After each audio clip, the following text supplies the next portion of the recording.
Hello students. तो आज हम लोग एक बहुत ही इम्पोर्टेंट टॉपिक पे बात करने जा रहे हैं। बॉन्डिंग चैप्टर के अंदर इसका अपना एक बहुत बड़ा इम्पोर्टेंस है। साथ ही साथ इस टॉपिक को लेकर हम लोग पूरी केमिस्ट्री के अंदर बहुत सारे कॉन्सेप्ट को सीखते हैं, चाहे वो ऑर्गेनिक के अंदर इसका यूज़ हो या इनऑर्गेनिक सेगमेंट के अंदर यूज़ होना, यानी ओवरऑल पूरे मॉलिक्यूल्स के अंदर इसका बहुत बड़ा यूज़ आपको नज़र आएगा। तो आज हम जिस टॉपिक की बात करने जा रहे हैं उसका नाम है रेजोनेंस। बहुत ही इम्पोर्टेंट पार्ट है और चूंकि आप फर्स्ट टाइम आप इसको पढ़ने जा रहे हैं, रेजोनेंस का मीनिंग समझने जा रहे हैं, तो इसको बहुत अच्छे से समझिएगा। दरअसल देखा जाए तो बुक के अंदर लैंग्वेज में ये बहुत अलग तरीके से डिफाइंड होता है, तो मैं उन सब पे बहुत बाद में आऊँगा, लेकिन पहले जनरल बातें आप समझ लीजिए। रेजोनेंस कहाँ से आया? प्रीवियस लेक्चर में एक बात आपने जरूर सुनी है मेरे, जो मैंने बताई है उसमें बताया था रेजोनेटिंग स्ट्रक्चर्स। ये क्या तो बताया था मैंने आपको बताया था जब हम लोग स्ट्रक्चर्स बना रहे थे डिफरेंट मॉलिक्यूल्स के, तो उसके अंदर जो इलेक्ट्रॉनिक अरेंजमेंट्स होते हैं, मतलब कभी डबल बॉन्ड इधर दे देना, कोऑर्डिनेट इधर बना देना, ऐसे बहुत सारे केसेस थे जहाँ पे उन सबको मैंने बोला था कि ये रेजोनेटिंग स्ट्रक्चर्स आपस में बोले जाते हैं। बट फिलहाल अब हमें उस बात को बहुत डिटेल में समझना है, रेजोनेंस का मतलब समझना है। रेजोनेंस का बहुत प्राइमरी जो मीनिंग है उसको क्या है, वो कैसे आप समझेंगे। अच्छा, तो इसकी ज़रूरत कहाँ से पड़ी और ये सब पे तो हम बाद में आएंगे। तो पहले मैं इसके रेजोनेंस का जो मीनिंग है इन जनरल, इसके टर्म का जो मतलब है उस पर बात करते हैं। दरअसल ये टॉपिक आपके लिए फिजिक्स में भी आप इसको जानते हैं।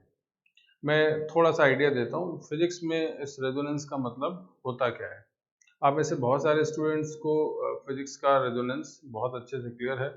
हालांकि ये बात बोलना कि फिजिक्स का रेजोनेंस और केमिस्ट्री का रेजोनेंस अलग अलग नहीं होता, लेकिन हाँ, जो एप्लीकेशन है वो ऑब्वियसली बिल्कुल अलग अलग है, तो इसीलिए उसको आप अलग समझ लेते हैं, लेकिन होता सब एक ही जगह है। अब ऐसा थोड़ा होता है कि आप अगर कोई टर्म पढ़ रहे हैं तो उसके लिए फिजिक्स का जोन अलग है, केमिस्ट्री का अलग है, ऐसा कुछ नहीं होता। वो साइंस का एक पार्ट है रेजोनेंस। तो दरअसल रेजोनेंस का मतलब होता है कि फ्रीक्वेंसी का मैच करना। मतलब आपको पता है हर एक ऑब्जेक्ट की, हर एक सब्सटेंस की अपनी एक नेचुरल फ्रीक्वेंसी होती है। जैसे मान लीजिए मेरे पास ये मार्कर है, जिसके अंदर पार्टिकल्स होंगे और पार्टिकल मोशन में होते हैं, इंटरन्यूक्लियर मूवमेंट तो होता ही है, तो इनके इसकी अपनी एक नेचुरल फ्रीक्वेंसी होती है, ठीक है ना। इसी तरह से हर एक ऑब्जेक्ट की नेचुरल फ्रीक्वेंसी होती है, और अगर ये नेचुरल फ्रीक्वेंसी मैच करने लगे, किन्हीं दो या तीन चीजों की नेचुरल फ्रीक्वेंसी मैच करने लगे, तो इस मैचिंग को हम लोग बोलते हैं रेजोनेंस। तो फिर समझा दूं, जनरल बात है, मैं इस पे हम लोगों को लिखना पढ़ना कुछ नहीं इस पे, मैं आपको ये बात बता रहा हूँ कि हम कैसे केमिस्ट्री तक पहुंचेंगे। तो फिर मैं रिपीट करूँ, रेजोनेंस का एक्चुअल मतलब क्या है? मैचिंग फ्रीक्वेंसी या फ्रीक्वेंसी का मैच कर जाना। इसको कुछ छोटे मोटे एग्जाम्पल से आपको मैं समझाता हूँ। दरअसल बहुत जगह जो आर्मी होता है, आर्मी का जब फ्लैग मार्च होता है, तो ब्रिज कोई अगर बना होता है तो ब्रिज में एक साथ वो फ्लैग मार्च नहीं करते, उनको मना किया जाता है। तो उसके पीछे का रीजन क्या होता है? दरअसल जो आर्मी जब फ्लैग मार्च करेगी एक साथ, तो उससे जो साउंड की फ्रिक्वेंसी जनरेट होती है, ठीक है ना, वो फ्रिक्वेंसी चूंकि बहुत ज्यादा होगी, ऑब्वियसली एक साथ अगर फ्लैग मार्च होगा उस पर बहुत ज्यादा साउंड आएगा, तो वो अगर फ्रिक्वेंसी दरअसल ब्रिज की, जो ब्रिज बना है उसकी अपनी नेचुरल फ्रिक्वेंसी की अगर बराबर आ गई, मैच कर गई, तो सडन वो रेजोनेट हो जाएगी, और रेजोनेंस में एक हाई एनर्जी जनरेट होती है जिससे वो ब्रिज गिर जाता है या ब्रिज में क्रैक पड़ जाते हैं। तो इसलिए अवॉइड किया जाता है कि जो आर्मी जब एक साथ फ्लैग मार्च करती है तो ब्रिज में एक साथ फ्लैग मार्च नहीं किया जाता है ना। तो एक इस तरह का एक एग्जांपल है, उसमें रीजन यही दिया जाता है कि वो रेजोनेंस हो जाता है वहां पे। एक दो और एग्जांपल्स पुराने में बताता हूँ। जैसे हम लोगों ने आप सबने बहुत नाम सुना है तानसेन का, म्यूजिशियन है, और उनके बारे में ऐसा लिखा गया, कोई जानता नहीं है, बट हाँ साइंस के बेसिस पे हम लोग उसको मान सकते हैं। उनके बारे में ऐसा बोला जाता था कि जब वो गाते थे या उनके म्यूजिक सुर वगैरह लगते थे तो बादल से पानी गिरने लगता था, गरजने लगता था, तो बरसात हो जाती। तो उसका रीजन क्या हो सकता है? उसका रीजन ये हो सकता है कि जो उनके गाने का जो साउंड फ्रिक्वेंसी होगा वो कहीं ना कहीं क्लाउड की फ्रिक्वेंसी से मैच कर रहा होगा, और इसलिए वहां पे इस तरह से पानी का गिरना स्टार्ट हो सकता है। ऐसा हो सकता है। तो ये तो बात हो गई, वहां भी एक रेजोनेंस का हम मतलब समझ सकते हैं। अच्छा, अब मैं बहुत एक जनरल एग्जांपल्स लेता हूँ। जैसे मान लीजिए हम किसी रूम में हम दो तीन लोग बैठे हैं और आपस में एक कॉमन बात कर रहे हैं, एक सेम लेवल की बात कर रहे हैं, कोई बहुत हाइपर नहीं है, बहुत नॉर्मल है, सिंपल सी बात कर रहे हैं, ठीक है ना। तो अपनी एक फ्रिक्वेंसी होगी बात करने की, ठीक है ना। अचानक क्या हो, आपके रूम पे कोई आए और बहुत तेज चिल्लाने लगे, तो जो बहुत तेज चिल्लाएगा उसकी फ्रिक्वेंसी क्या होगी? वो तो बहुत ज्यादा हो जाएगी। तो उस कंडीशन में कुछ ना कुछ डिस्टरबेंस हो जाता है, ठीक है ना। तो ये एक रेजोनेंस का पार्ट है, वो फ्रिक्वेंसी मैच कर सकता है।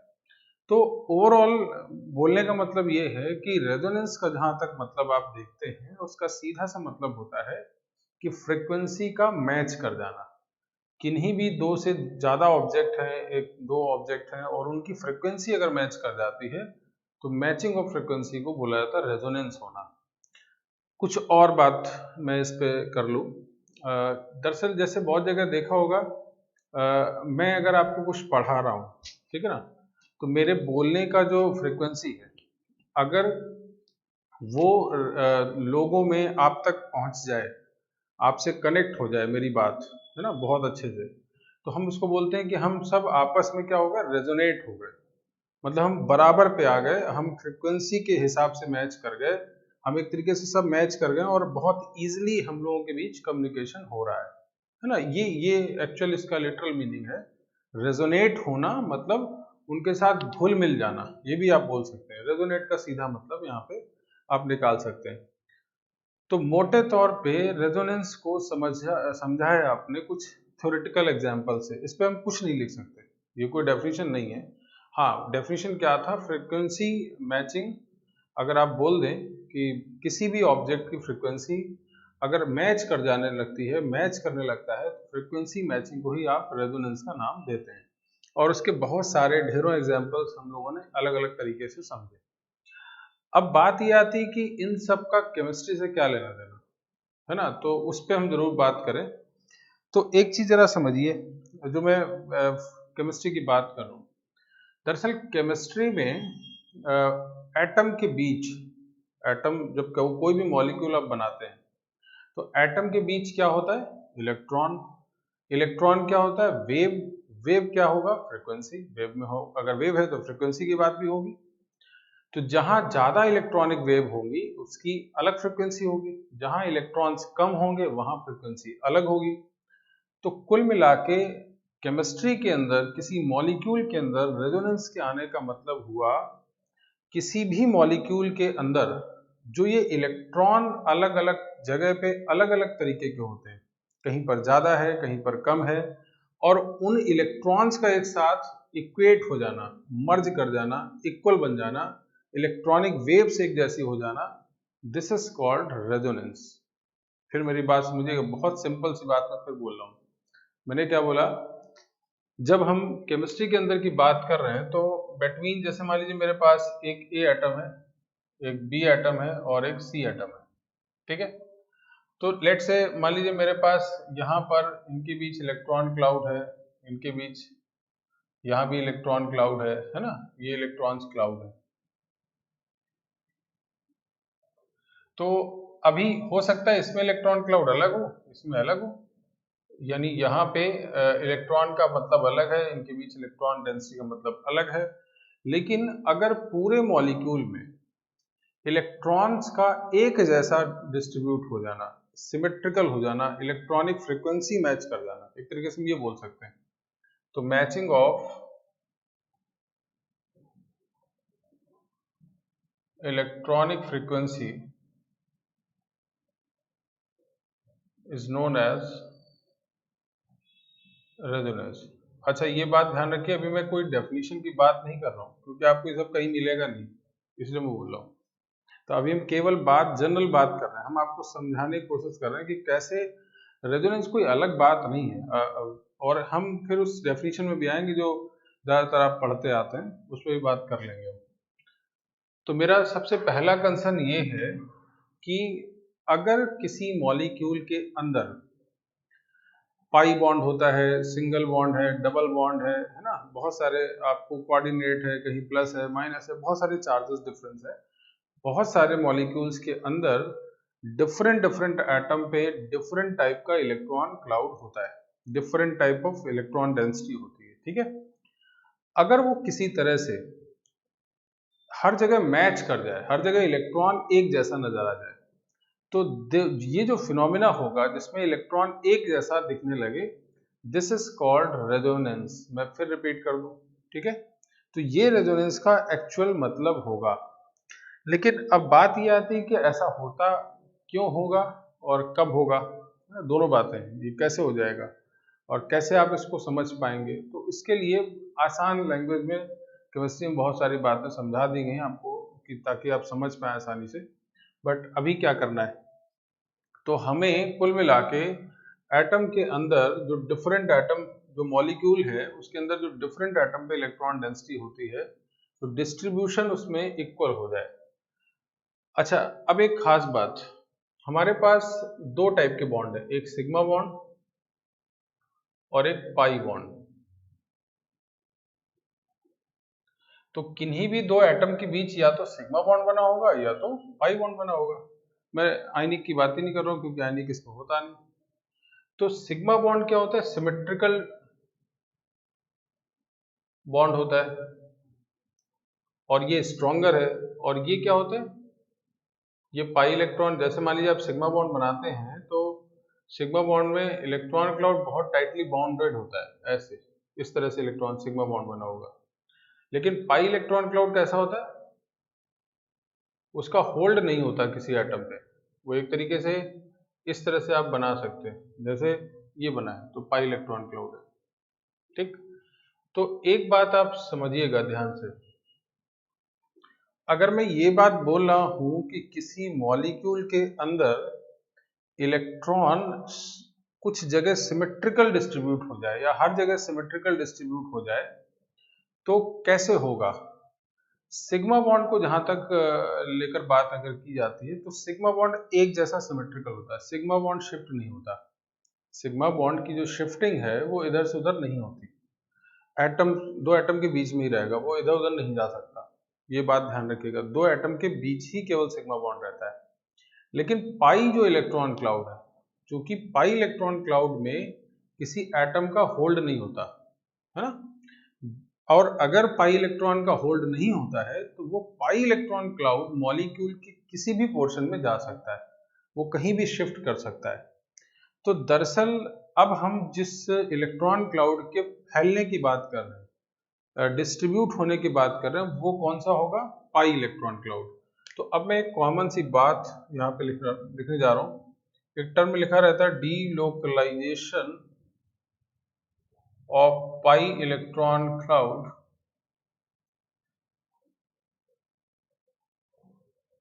Is known as resonance.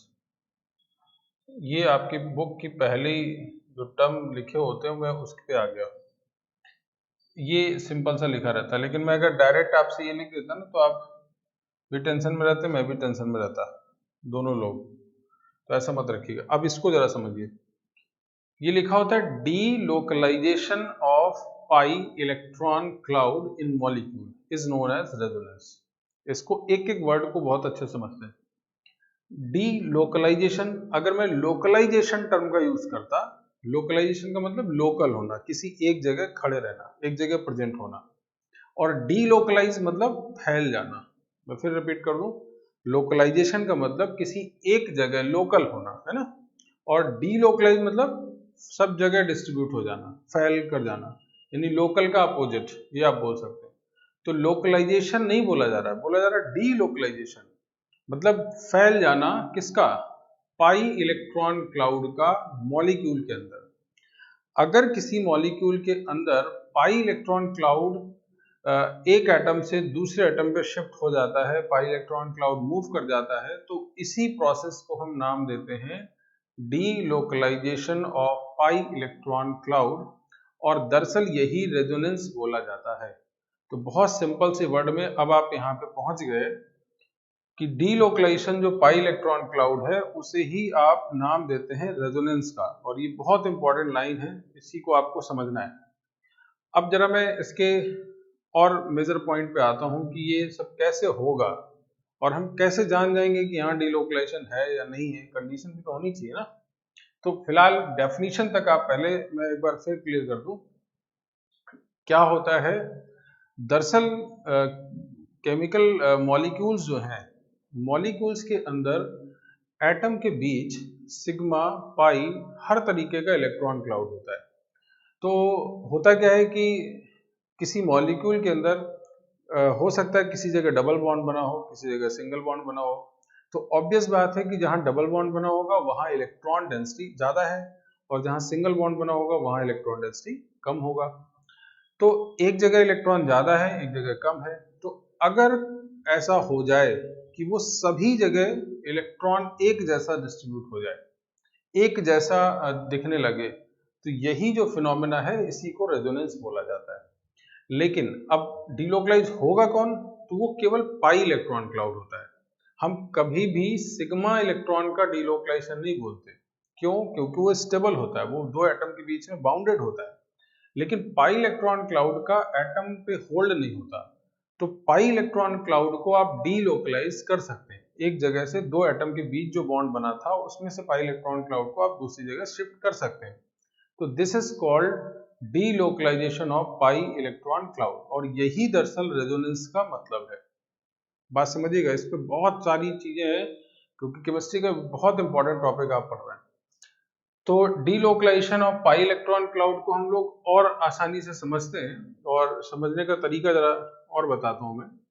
तो एक काम, अभी इसमें कुछ लिखने जैसा कुछ है नहीं, बट आप फिर भी इसको लिखें जरूर, जैसा मैंने लिखा है वैसे आप लिखें, और इन सब को जिस तरह से भी आप समझ सकते हैं, क्योंकि ये समझने वाली लैंग्वेज, इसमें कोई डेफिनेशन वाला बात अभी, हाँ ये पॉइंट डेफिनेशन वाला है। तो मैं सीधे ये लिखता तो आपके लिए बड़ा दिक्कत था। तो हम लोग समझते हुए delocalization of pi electron cloud is known as resonance. ठीक है, तो यहां तक आप बात कर लें। अब मैं जरा इसके आगे बढ़ रहा हूं, और अब हम ये देखना चाहते हैं कि मॉलिक्यूल में ये डीलोकलाइजेशन कैसे होगा, उसको जरा समझते हैं। मैं एक एग्जांपल देके उसको समझाता हूं आपको।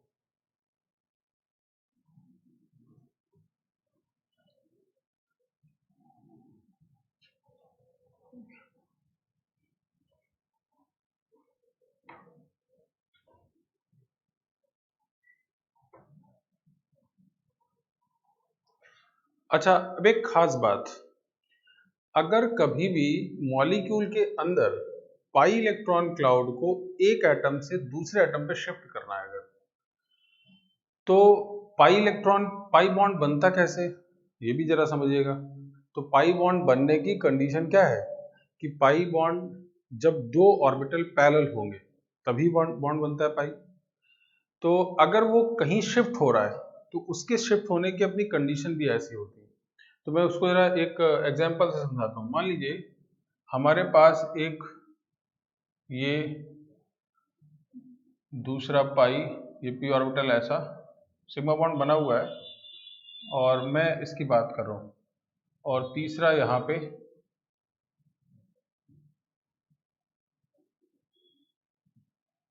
ऐसे ऑर्बिटल्स बने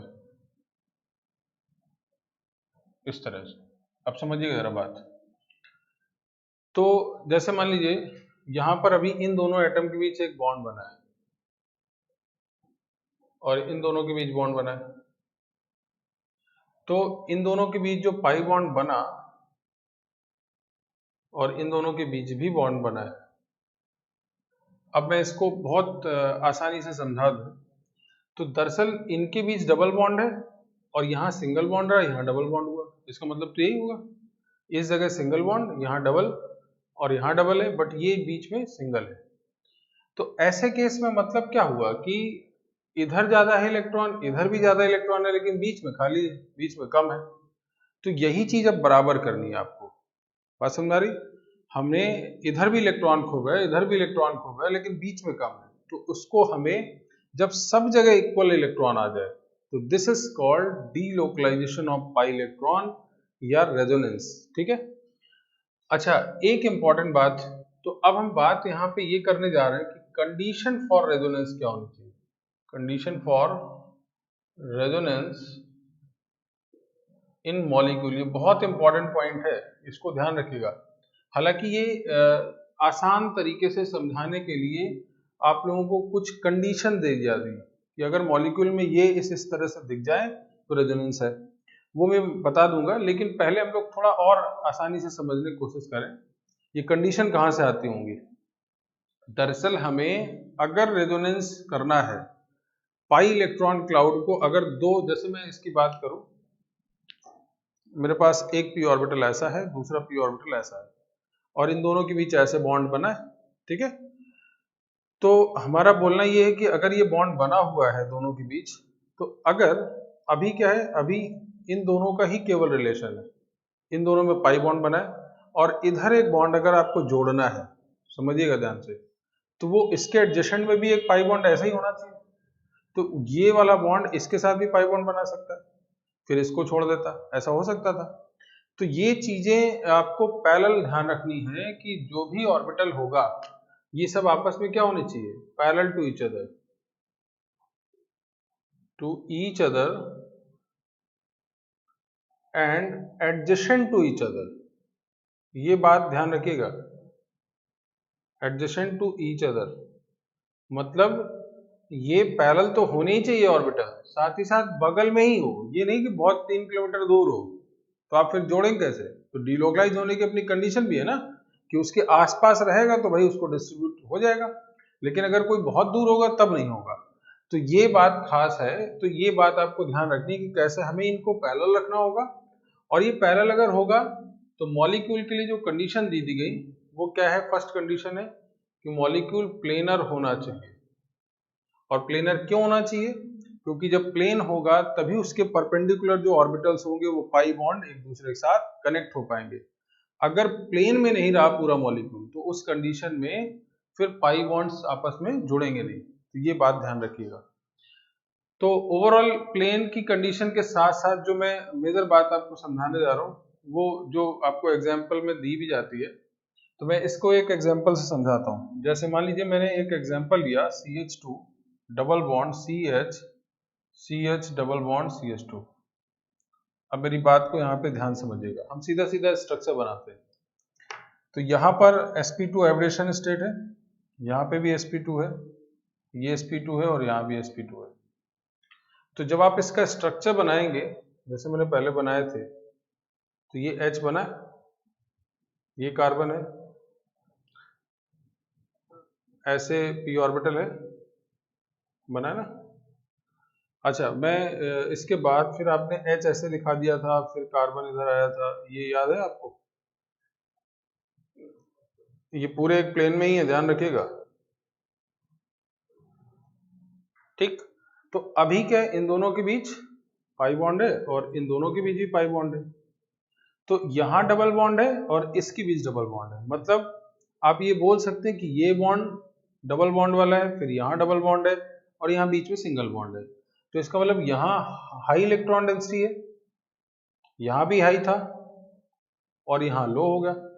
लेकिन अब रेजोनेंस किसको बोलते हैं, कि वो इलेक्ट्रॉन डेंसिटी सब जगह इक्वल पहुंच जाए। तो वो क्या फीजिबल है, कैसे देखते हैं, ये सब पूरा मॉलिक्यूल कैसा है, प्लेनर है। और प्लेनर क्यों बोला जाता है, क्यों कंडीशन है प्लेनर, क्योंकि ये ऑर्बिटल जब प्लेनर होगा मॉलिक्यूल, तो ये ऑर्बिटल ये ऑर्बिटल ये ऑर्बिटल ये ऑर्बिटल सब पैरेलल होंगे। और अगर ये पैरेलल हो गए तो किसी एक टाइम पर ये और ये भी तो ऐसे कनेक्ट हो सकता है ना, तो ये पूरा का पूरा सब एक साथ कनेक्ट हो जाएगा। इसका मतलब क्या हुआ, किसी एक टाइम पर ये पाई बॉन्ड डबल बॉन्ड यहां भी है, बात समझ में, ये भी है और ये भी है और यहां भी है। तो मतलब सीधा सीधा ये हुआ कि इन सब के बीच एक जैसा इलेक्ट्रॉन क्लाउड हो गया और बॉन्ड सब जगह इक्वल आ गए। यही रेजोनेंस का फायदा है। पहले तो हम लोग फायदे की तो बात बाद में कर लेंगे, हम पहले समझने की कोशिश कर रहे हैं कि रेजोनेंस है क्या। रेजोनेंस क्या है, हमारे पास पाई इलेक्ट्रॉन क्लाउड था, यहाँ पाई था, बीच में गैप। अच्छा एक बात और ध्यान रखना, अब यहाँ इन दोनों में गैप नहीं था इसीलिए आपने किया। अब मान लीजिए मैं बीच में CH2 डाल देता, तब फिर नहीं होता, फिर तो अलग हो गए, फिर तो दूर भी हो गए और साथ साथ वो नॉन प्लेनर भी हो जाता। तो this is called delocalization of pi electron cloud. बात समझ आ गई। चलिए तो पहले आप इसको नोट कर सकते हैं। पहले मैं ऐसे एग्जांपल दे रहा हूं ताकि आपको रेजोनेंस का एक आइडिया लगे कि रेजोनेंस का मीनिंग क्या है। मैं फिर रिपीट कर दूं, हमने ये एक मॉलिक्यूल बनाया, इस मॉलिक्यूल में sp2 सबकी ज्योमेट्री बना दी। तो ज्योमेट्री बनाने के बाद एक p ऑर्बिटल यहाँ, एक p ऑर्बिटल यहाँ भी ऐसे। तो अभी क्या था, ये डबल बॉन्ड और यहाँ डबल बॉन्ड। तो हमने ये देखा कि यहाँ पर इलेक्ट्रॉन डेंसिटी ज्यादा, यहाँ भी ज्यादा है, यहाँ लो है बीच में। लेकिन ओरिजिनली चूंकि अब सब ये आपस में पैरेलल है तो ये सब बॉन्ड एक साथ जुड़ जाते हैं और इसी को हम लोग नाम देते हैं delocalization of pi electron cloud. मतलब ये अभी लोकल में था बट वो सब जगह फैल गया, वो सब एक दूसरे से मैच कर गया, उसकी इलेक्ट्रॉनिक फ्रिक्वेंसी मैच कर गई है। This is called resonance. अब इस रेजोनेंस से फायदे क्या होंगे, फायदे आगे बात करेंगे। फायदे के लिए बहुत पूरा डिटेल से हम लोग बहुत जगह बात करेंगे, बट अभी फिलहाल हमारा पूरा मोटो ये है कि हम रेजोनेंस का एक आइडिया ले पाए कि रेजोनेंस कैसे आप देख पाते हैं। तो मैं एक और एग्जांपल से आपको समझाने की कोशिश करूंगा, फिर मैं बात करूंगा। आप पहले ये सब नोट करते जाएं, ऐसे समझने वाले एग्जांपल जो हैं उनको एक बार नोट करेंगे, फिर मैं दोबारा से एक एक डिटेल पे और आऊंगा। तो इसको नोट कर लीजिए पहले।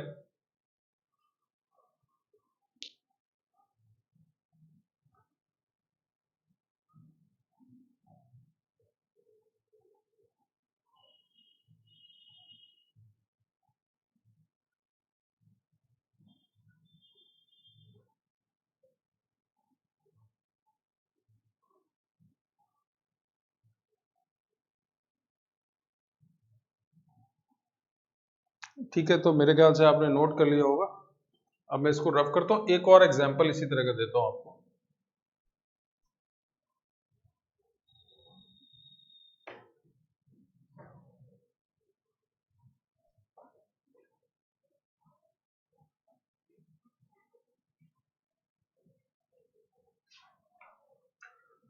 दरअसल आपने एक मॉलिक्यूल पढ़ा है बेंजीन, इसको जरा समझिएगा। डबल बॉन्ड ये ऐसे बना है, यहाँ CH है, यहाँ CH है, ये CH है, यहाँ भी CH है, ठीक है। और जब आप इसके हाइब्रिडेशन पे बात करते हैं तो सब जगह sp2 होता है और इसकी हम लोगों ने ज्योमेट्री भी बनाई है। तो एक जगह H, यहाँ कार्बन, ये कार्बन आता है, यहाँ कार्बन है, ये कार्बन है, यहाँ भी कार्बन है, ये कार्बन, ये H, यहाँ H, ये H, ऐसे H।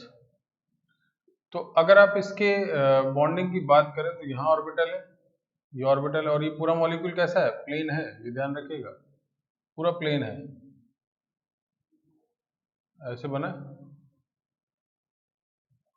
ऐसे बने। तो अभी की कंडीशन अगर देखी जाए तो यहाँ डबल बॉन्ड, फिर इसके बीच सिंगल बॉन्ड, यहाँ डबल बॉन्ड, फिर सिंगल डबल बॉन्ड। तो यहाँ हाई डेंसिटी होगी इलेक्ट्रॉन की, यहाँ भी हाई है और यहाँ भी हाई है, और इन तीन जगह क्या है, लो इलेक्ट्रॉन है, ठीक है।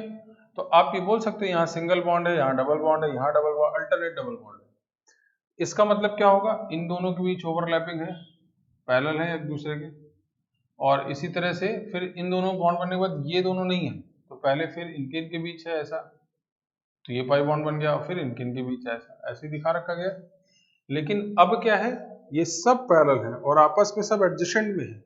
तो अब ये सब एक साथ जुड़ जाते हैं क्योंकि कंडीशन क्या है, प्लेन में है और आपस में सब जुड़ने लायक कंडीशन है। तो जैसे ही ये सब एक दूसरे को जुड़ गए, यहाँ से इसको आपने कनेक्ट कर दिया, इसको ऐसे कनेक्ट कर दिया और ये ऐसे कनेक्ट हो गया, तो ये आपके पास इलेक्ट्रॉन डेंसिटी इस तरह से एक साथ कनेक्ट हो गए। तो आप इसको बोल सकते हैं दिस इज द डीलोकलाइजेशन। मतलब कैसा होगा, मैं इसको समझा दूं, तो ये ऐसे बना होगा, ऐसे ये तो बॉन्ड बन ही गए, और ये पूरा का पूरा इलेक्ट्रॉन क्लाउड एक सर्कुलर इस तरह से रहेगा और नीचे भी रहेगा, है ना, मतलब ये नीचे ऊपर दोनों दिखा सकते हैं। तो इसको आप बेहतर तरीके से ऐसे ही, केवल कई जगह देखा होगा बेंजीन को आप ऐसे भी बना देते हैं। तो ये सिमेट्रिकल इलेक्ट्रॉन डेंसिटी है और ये पूरा जो इलेक्ट्रॉन है this is called delocalization of pi electron cloud. बात समझ आ रही? मैं फिर रिपीट कर दूं। दरअसल यहाँ पे क्या बताया जा रहा है कि जब आपने अभी क्या देखा गया, डबल बॉन्ड, सिंगल बॉन्ड, लेकिन इसका मतलब क्या हुआ, ये तो सब आपस में जुड़े, तो हर जगह एक जैसा इलेक्ट्रॉन डेंसिटी कर दिया गया, ना तो कोई डबल बॉन्ड है और ना ही सिंगल बॉन्ड है, सब लोग आपस में मिलके बांट रहे हैं और इक्वली एक दूसरे में इलेक्ट्रॉन क्लाउड सब जगह बांट देते हैं। और यही जो फ्रीक्वेंसी मैचिंग है, यही जो इलेक्ट्रॉन की फ्रीक्वेंसी मैचिंग है, दिस इज कॉल्ड रेजोनेंस। तो बहुत अच्छे से मेरे ख्याल समझ गए होगे आप इन दोनों एग्जाम्पल से। बहुत सारे एग्जाम्पल्स हम लोगों को पढ़ने, मैं केवल अभी आपको एक आइडिया देने की कोशिश कर रहा हूँ कि कैसे रेजोनेंस का मतलब एक्चुअल होता क्या है। तो ये बात मैं फिर समझा दूंगा, हमेशा पाई इलेक्ट्रॉन क्लाउड ही क्यों, क्योंकि उसका एटम के साथ होल्ड नहीं होता, तो उसी को आप शिफ्ट कर सकते हैं इधर से उधर, बाकी सिग्मा बॉन्ड को आप इधर उधर नहीं शिफ्ट करेंगे, ठीक है। तो this is also the delocalization of pi electron cloud. तो आप देखते हैं बेंजीन में इस तरह का आपको कई बार स्ट्रक्चर दिख जाएगा, इस तरह से बना रहता है, सर्कल कर दिया जाता है, क्योंकि ये बॉन्ड डबल बॉन्ड फिक्स नहीं है किसके बीच, वो सब जगह इक्वल है। तो इसका फर्क क्या पड़ता है वो हम आगे पढ़ेंगे कि इससे इम्पैक्ट क्या होगा, इससे क्या फायदा होगा, उस पर हम बाद में आ जाएंगे। तो दिस इज कॉल्ड डीलोकलाइजेशन, ठीक है। अब मैं आपको एक काम करता हूँ, अब आप समझ गए होंगे कि मोटे तौर पर रेजोनेंस का अपना कंडीशन क्या है। कंडीशन यही है कि पाई ऑर्बिटल्स जो है वो एक साथ रहे। अच्छा, अब मैं डायरेक्ट वो कंडीशन आपको बता रहा हूँ क्योंकि हर बार स्ट्रक्चर बना के आप समझ पाए ऐसा जरूरी नहीं। तो अब हम लोग वो कंडीशंस पढ़ने जा रहे हैं जिससे हम रेजोनेंस को बता पाएंगे। तो कुछ 4-5 कंडीशंस हैं। कंडीशन फॉर रेजोनेंस, देखिए एक्चुअल कंडीशन तो हम समझ गए कि प्लेन होना चाहिए और ऑर्बिटल एक जैसे पैरेलल दिख जाए, तो वो एक दूसरे के साथ कनेक्ट हो जाए, एडजेसेंट होने चाहिए। लेकिन हर बार स्ट्रक्चर बनाना पड़ेगा, तो उससे पहले शॉर्टकट हमें क्या करना होगा, पहला कंडीशन डबल बॉन्ड अल्टरनेट होना। तो ये पहली कंडीशन क्या है, अभी हम लोग यही तो कर रहे हैं, देखो अल्टरनेट डबल बॉन्ड है, तो आप ये बोल सकते हैं alternate double bond, double bond and multiple bond भी बोल सकते हैं। मल्टीपल बॉन्ड मतलब डबल बॉन्ड ट्रिपल बॉन्ड दोनों।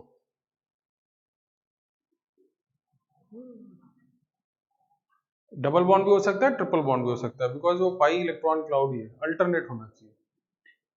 दूसरी एक कंडीशन बताई गई डबल बॉन्ड, सिंगल बॉन्ड और प्लस चार्ज, अभी मैं इसके बारे में बताऊंगा।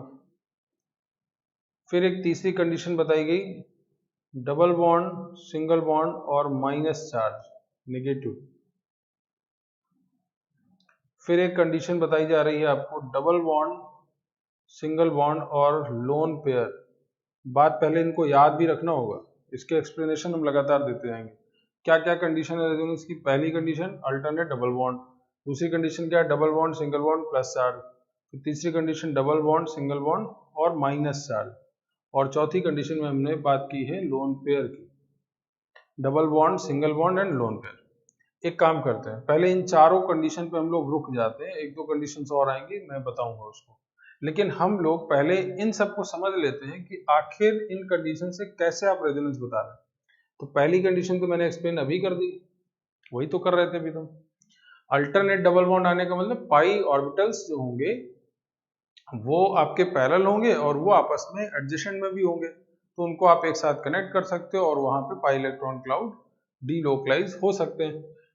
तो अब मैं इन तीनों की बात करूंगा, इनमें क्या फर्क पड़ेगा, तो इस पे बात हम लोग करना स्टार्ट करते हैं। उससे पहले आप एक बार इसको पूरा नोट कर लीजिए, कंडीशन फॉर रेजोनेंस करके ये सब नोट कर लीजिए। चलिए, तो आपने इसको नोट कर लिया होगा और अब मैं इन सब एग्जांपल्स को एक एक करके समझाता हूँ कि कैसे इन सब के अंदर रेजोनेंस एग्जिस्ट करता है, ठीक है।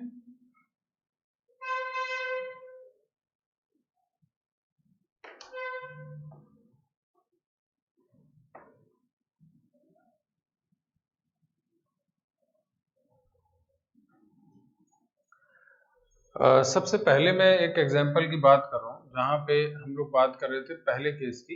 एक तो अल्टरनेट डबल बॉन्ड होना, ये सब हम लोगों ने सीख लिया है, वो तो मैंने अभी बताया। बट एक चीज और है, अल्टरनेट डबल बॉन्ड के बाद ये एक चीज और समझनी है। जैसे मैं अल्टरनेट डबल बॉन्ड का ही केस यहाँ पे लिख रहा हूँ, सिंगल डबल बॉन्ड इस तरह से। तो कोई एक एग्जांपल, जैसे मैंने CH2 double bond CH double bond CH2 ये लिखा, ठीक है। तो ये अपना एक मॉलिक्यूल है और इसका एक डिफरेंट फॉर्म क्या है, इसके अंदर रेजोनेंस तो है ही, आपको पता ही, बट रेजोनेंस कैसे डीलोकलाइज होता है इसको भी जरा समझना है। और ये दूसरे फॉर्म में किस तरह से बनाया जा सकता है उसका जरा तरीका समझिए, कैसे बनाया जाता है। ये जो पाई सिंगल डबल बॉन्ड, तो ये पाई इलेक्ट्रॉन क्लाउड आप इधर शिफ्ट कर देते हैं, ये तरीका है, याद करना होगा आपको ये। तो जैसे ही ये पाई इलेक्ट्रॉन इधर इन दोनों के बीच शिफ्ट हो जाएगा, ये पाई बॉन्ड इधर शिफ्ट हो जाएगा। तो जिधर ये एरो आता है वहां पे नेगेटिव चार्ज होगा, जिधर से टेल होगा, इससे निकला है ना, तो यहाँ पे क्या आएगा, पार्शियल प्लस चार्ज। और यहाँ चूंकि आ रहा है तो डबल बॉन्ड एक नया आ जाएगा। मतलब यहाँ पर CH2 प्लस आ सकता है, CH डबल बॉन्ड आ सकता है, और यहाँ CH2 माइनस आ सकता है। रेजोनेंस तो था, वो तो हम समझ गए, पहचान भी गए। और ये जो दो डिफरेंट स्ट्रक्चर्स आप बना दे रहे हैं, एक फर्स्ट है और एक ऐसा सेकंड, तो इसी को आप नाम देते थे रेजोनेटिंग स्ट्रक्चर। और इस रेजोनेटिंग स्ट्रक्चर्स ने क्या समझाया, मैं उसको समझा दूं। तो रेजोनेंस की अब मैं पहली बात बोलता हूं कि जरूरत क्यों पड़ गई थी। दरअसल क्या हुआ था, बहुत सारे ऐसे मॉलिक्यूल्स थे जिनकी सभी प्रॉपर्टी, मैं फिर रिपीट कर रहा हूं, बहुत सारे मॉलिक्यूल्स ऐसे दिखे आपको कि जिनकी सभी केमिकल एंड फिजिकल प्रॉपर्टी किसी एक स्ट्रक्चर से डिफाइन नहीं होती। ये एक खास बात। जैसे क्या होता है, हम इस स्ट्रक्चर से क्या फायदा होता है, हम इस स्ट्रक्चर से ये जान जाते हैं उसकी सभी प्रॉपर्टी डिफाइन हो जाती हैं, जितनी भी बातें। लेकिन बहुत सारे मॉलिक्यूल्स के अंदर ऐसा हुआ कि उनकी सभी केमिकल और फिजिकल प्रॉपर्टी को एक्सप्लेन करने के लिए हमें एक स्ट्रक्चर सफिशिएंट नहीं रहा। मतलब हम अगर उसके एक स्ट्रक्चर को देख रहे हैं तो उससे हम उसकी बहुत सारी प्रॉपर्टी डिफाइन नहीं कर पाते। इसका मैं आइडिया देता हूं कैसे। जैसे जब हम इस मॉलिक्यूल की बात करते हैं, इसमें, तो इस मॉलिक्यूल में क्या होगा, यहाँ इन दोनों कार्बन के एटम के बीच डबल बॉन्ड है, यहाँ सिंगल बॉन्ड है, यहाँ डबल बॉन्ड है। तो अगर आप ध्यान दें तो इन दोनों के बीच जो बॉन्ड होगा, बॉन्ड लेंथ, ये छोटा बॉन्ड होगा, ये बड़ा होगा, और ये भी छोटा होगा, ऑब्वियस बात है। या आप ऐसा बोल सकते हो कि ये बॉन्ड एक जैसा है, ये दोनों, और ये बॉन्ड कुछ अलग जैसा होगा, आप बोल सकते हैं ना ये बात। लेकिन जब आपने प्रैक्टिकली देखा, जब ये देखा, प्रैक्टिकल देखने में ये बात आई कि इनमें कार्बन कार्बन, जितने भी कार्बन कार्बन बॉन्ड है वो सब इक्वल है। बात समझा रही? मतलब अगर आप ऑब्जर्व कर रहे हैं कि कार्बन डबल बॉन्ड कार्बन दो हैं, यानी यहाँ पे इस तरह से मान लीजिए एक्स बॉन्ड लेंथ मान लेता हूँ, ये एक्स मान लेते हैं, और यहाँ पे वाई है। यानी अगर आप इधर का ऑब्जर्वेशन देख रहे हैं, इसमें प्रॉपर्टीज की बात कर रहे हैं हम, तो कौन सी प्रॉपर्टीज देख रहे हैं, बॉन्ड लेंथ की। There are different bond length between carbon and carbon, ठीक है, ये ऑब्जर्वेशन में आपको मिला। But practically all the carbon and carbon bonds are identical। तो जब आपको ये बात दिखी कि भाई सब तो बॉन्ड इक्वल है, तो इसका एक्सप्लेनेशन हमें नहीं समझ में आया कि भाई हम ऐसे तो, अगर ये ऐसे ही रहेगा तो हम ये तो एक्सप्लेन कर ही नहीं पाएंगे। तो इसीलिए फिर डिफरेंट और स्ट्रक्चर्स बनाए जाते हैं, और यहीं से बात जनरेट होती है रेजोनेटिंग स्ट्रक्चर्स की। या आप ये बोल सकते हैं कि यहीं से ये बात समझ में आई कि मॉलिक्यूल कहीं ना कहीं दूसरे डिफरेंट फॉर्म में भी दिख रहा होगा, दूसरे डिफरेंट इलेक्ट्रॉनिक अरेंजमेंट में भी दिखा होगा। तो वो इस तरह का हो सकता है। और इस स्ट्रक्चर्स में क्या दिख रहा है कि देखो यहाँ डबल बॉन्ड है, तो मतलब ये सिंगल बॉन्ड भी हो गया, पहले डबल बॉन्ड था। तो कुल मिला के ये डबल सिंगल का खेल लगातार इनके बीच होता रहता है। मतलब ये दोनों फॉर्म तो आप बोल सकते हो कि ये दोनों जो स्ट्रक्चर हैं वो मिलाकर, दोनों स्ट्रक्चर को ऐड करके इस मॉलिक्यूल की प्रॉपर्टी को एक्सप्लेन किया जा सकता है। तो ये बात ओवरऑल मोटे तौर पे आती है कि बहुत सारे मॉलिक्यूल्स में किसी एक स्ट्रक्चर से पूरी प्रॉपर्टी डिफाइन नहीं हो पाती है, उसके लिए एक से ज्यादा स्ट्रक्चर्स हो सकते हैं जो मिलकर उस मॉलिक्यूल की सभी प्रॉपर्टी एक्सप्लेन करते हैं। और यही जो डिफरेंट स्ट्रक्चर्स होते हैं दरअसल वो रेजोनेटिंग स्ट्रक्चर्स बोले जाते हैं। और ये जो फिनोमिना है कि वो आपस में इधर उधर चेंज होते हैं, दिस इज कॉल्ड रेजोनेंस। तो अब मोटे तौर पे ये जो लैंग्वेज होगी ये आपको बुक के अंदर ज्यादातर दिख जाती है। तो हम यहाँ पे जो बात कर रहे हैं कि there are so many properties which cannot defined by the single structure. So to explain all the physical and chemical property of molecule, we have to use more than two different structures, and these structures are known as resonating structures, and the whole phenomena is known as resonance. ये resonance के through हो रहा है। तो ये पूरी बात आप समझ रहे हैं कि यहाँ पे बहुत सारी ऐसी प्रॉपर्टी, मैं बाद में लिखाऊंगा इसको, तो ये बात यहाँ पे समझ में आ गई। अच्छा, इन दोनों में ये मतलब समझ में आता है कि रेजोनेटिंग स्ट्रक्चर्स भी ऐसे बनाए जाते हैं। तो कैसे बनाना है वो आपको प्रैक्टिस होना चाहिए। ये बॉन्ड इधर शिफ्ट कर देना है और ये वाला बॉन्ड आगे शिफ्ट कर देना है, ठीक है। तो ये चीज आपको पहले नोट कर लेना है, इसको पहले नोट कर लीजिए।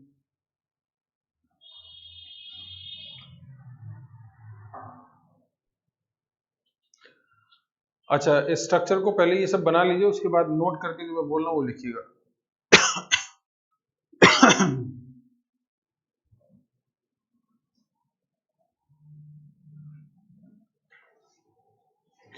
अभी केवल ये बनाइएगा, ये दोनों स्ट्रक्चर, ये मत लिखिएगा अभी, ये मैं अभी बताऊंगा आपको। चलिए इसके बाद नोट करके लिखिए। देखिए, there are so many molecules, there are so many molecules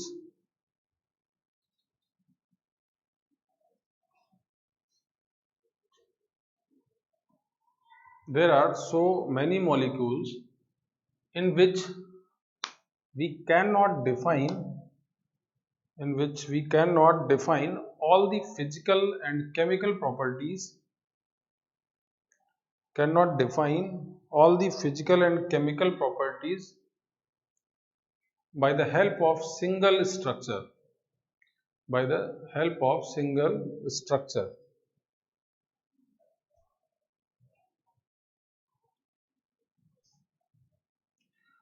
So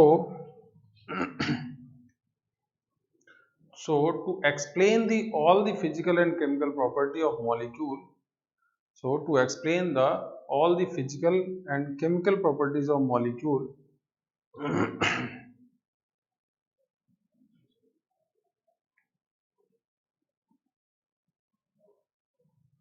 explain the all the physical and chemical properties of molecule,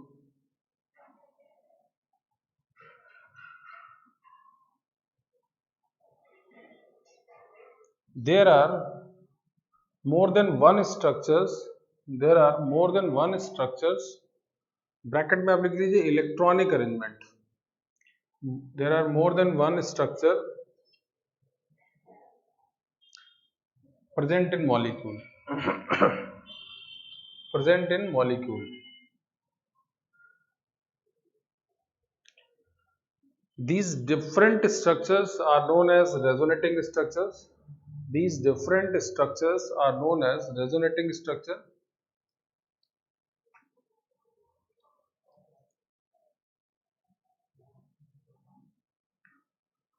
These different structures are known as resonating structure.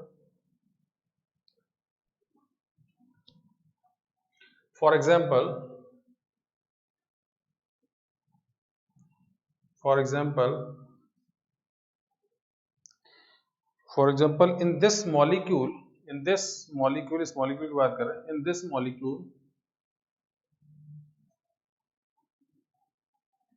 molecule, there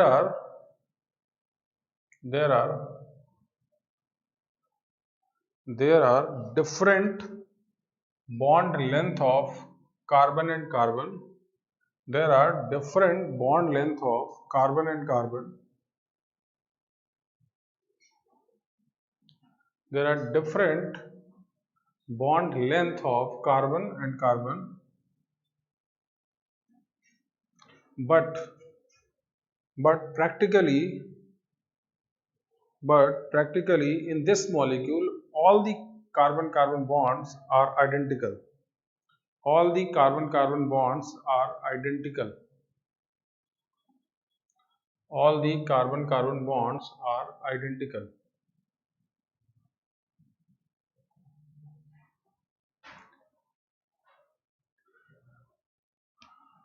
Bonds are identical.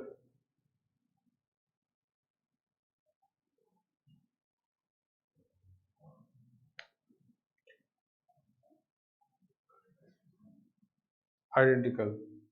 So to explain this property, there are two different structures. There are two different structures which are known as resonating structures.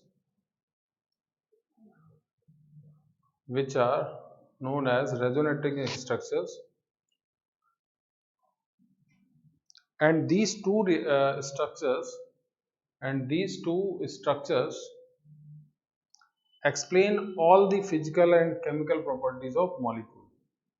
All the chemical and physical properties of molecule.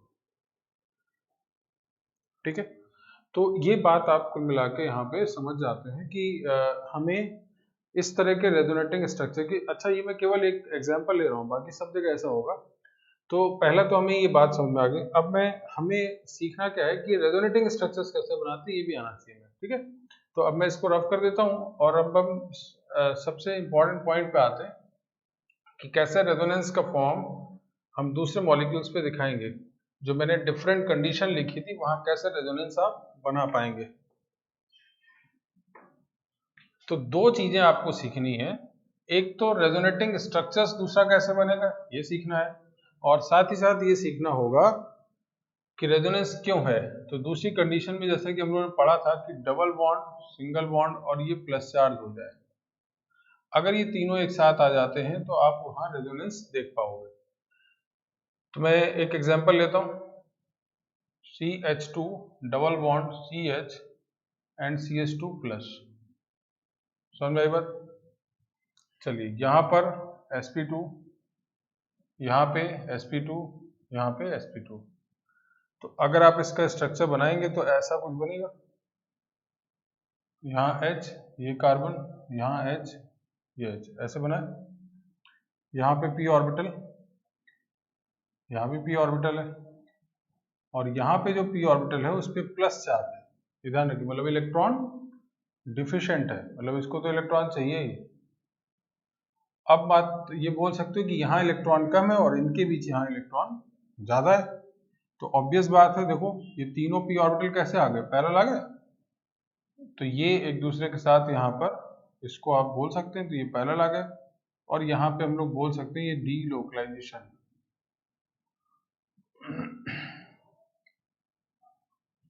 तो देखिए ultimately condition वही है कि parallel तीनों orbital आ जाए तो resonance हो सकता है, बट डायरेक्टली क्योंकि हर बार स्ट्रक्चर बना के हम समझ नहीं सकते, तो हमने अगर ये सीख लिया double bond, single bond, plus charge, तो ये आप दिखा सकते हैं। ठीक है, एक और खास बात यहाँ पे क्या सीखना है, हम ये तो समझ ही गए रेजोनेंस।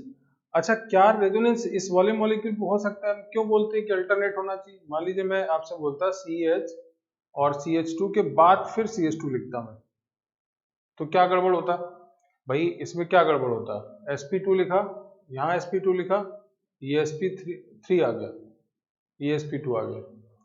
तो अब क्या होगा, अगर मैं इसका स्ट्रक्चर बनाता भी या ऐसे बना के, तो यहाँ तो H ठीक है, ये कार्बन, बट ये फिर टेट्राहेड्रल आ जाता ना। समझा रही बात? और फिर यहाँ जाकर H कहीं जुड़े होते प्लस चार्ज, तो एक ऑर्बिटल ये ऑर्बिटल ये, इनका तो ओवरलैपिंग है, अब इसके एडजेसेंट में ये आता है, यहाँ तो कुछ है ही नहीं, तो इसीलिए बोला जाता है कि एडजेसेंट होने चाहिए। ये बात ध्यान रखिएगा, ये बहुत इंपॉर्टेंट पॉइंट है, ये मैंने अलग कर दिया है। तो यहाँ पर रेजोनेंस क्यों नहीं है उसके पीछे भी रीजन आपको समझ में आना चाहिए। तो फिलहाल याद रखना है कि इस तरह से अल्टरनेट डबल बॉन्ड अगर आता है तो रेजोनेंस है। तो ये रेजोनेंस तो आपको क्लियर हो गया। बट एक और खास बात आपको जाननी है, हमें दूसरा चीज क्या सीखना है कि रेजोनेटिंग स्ट्रक्चर्स कैसे आप बनाएंगे। रेजोनेटिंग स्ट्रक्चर कैसे बनेगा, चलिए बनाते हैं। CH2 double bond CH2 plus अगर लिखा है तो इसमें कैसे रेजोनेंस दिखाते हैं। आपको प्लस का मतलब यहाँ इलेक्ट्रॉन नहीं है, इलेक्ट्रॉन पहुंचाना है, और पाई का मतलब इलेक्ट्रॉन है, तो ये पाई बॉन्ड इधर शिफ्ट हो जाता है। तो जब ये बॉन्ड इधर से ब्रेक होगा तो इधर माइनस इधर प्लस, ऐसे कर दो, ऐसे दिखाया नहीं जाता वैसे, तो ये पाई इधर शिफ्ट होगा तो इसका प्लस चार्ज यहाँ आ जाएगा। तो अल्टीमेटली इसका रेजोनेटिंग स्ट्रक्चर कैसे बन गया, CH2 प्लस, यहाँ CH डबल बॉन्ड CH2। समझ भाई बात। तो ऐसे आप रेजोनेटिंग स्ट्रक्चर इसका बना सकते हैं। तो ये इस तरह से रेजोनेटिंग स्ट्रक्चर्स को बनाना आपको आना चाहिए। मैं फिर रिपीट कर दूं कैसे बनना है।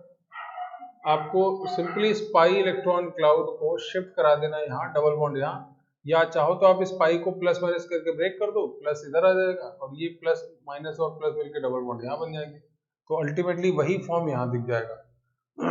तो इन दोनों स्ट्रक्चर को आप आपस में क्या बोल रहे हैं, रेजोनेटिंग स्ट्रक्चर। और इससे एक खास बात देखिए क्या है, ये प्लस चार्ज इसी का नहीं है, वो इधर भी है, ये डबल बॉन्ड इसी का नहीं है, इसका भी है। तो एक चीज और आपको सीख लेनी है, रेजोनेटिंग स्ट्रक्चर बनाना कैसे जानना है वो आपको क्लियर होना चाहिए। तो एक काम करिए, पहले आप इतना सब नोट करिए, फिर मैं इस पे और बातें बताता हूँ।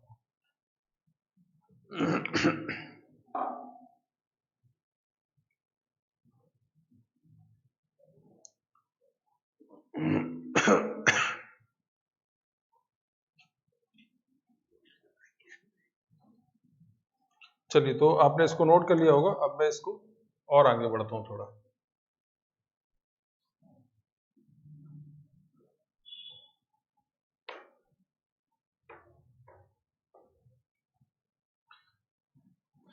जैसे आपने ये रेजोनेटिंग स्ट्रक्चर बना दिए, तो इन दोनों का एक हाइब्रिड बनता है, या हाइब्रिड मतलब एवरेज आप मान सकते हो।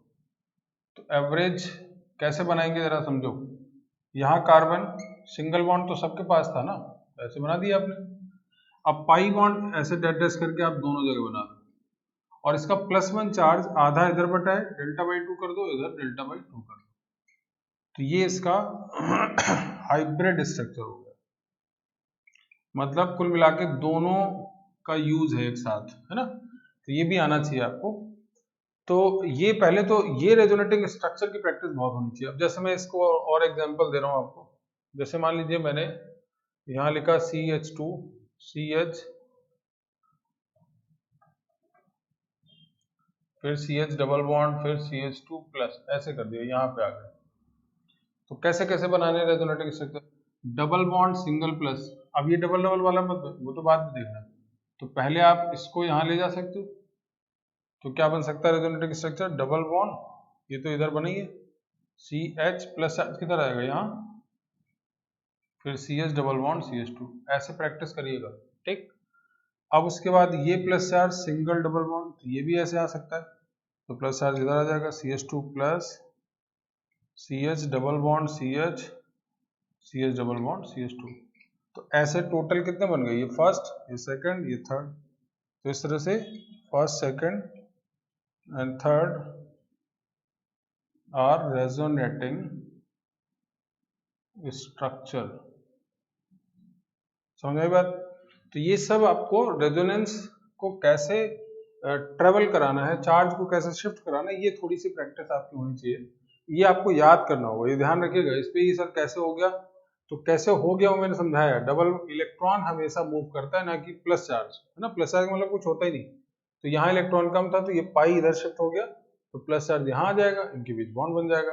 फिर ये प्लस चार्ज जब यहाँ आ गया तो यहाँ सिंगल ये डबल, तो फिर ये वाला पाई इधर शिफ्ट हो गया, यहाँ प्लस चार्ज आ गया। तो इस तरह से आप इसको मूव करा सकते हैं, ठीक है। तो मैं इसको आगे बढ़ाता हूँ, एक दो एग्जांपल्स आपको दे देता हूँ जिसमें आप मूव करा पाए, रेजोनेंस कैसे दिखाएंगे। इसका यूज आप ऑर्गेनिक में बहुत ज्यादा करेंगे। जैसे मैं एक एग्जांपल यहाँ पे दे रहा हूँ, इसको आप ज्यादा अच्छे से समझ पाएंगे डिटेल से।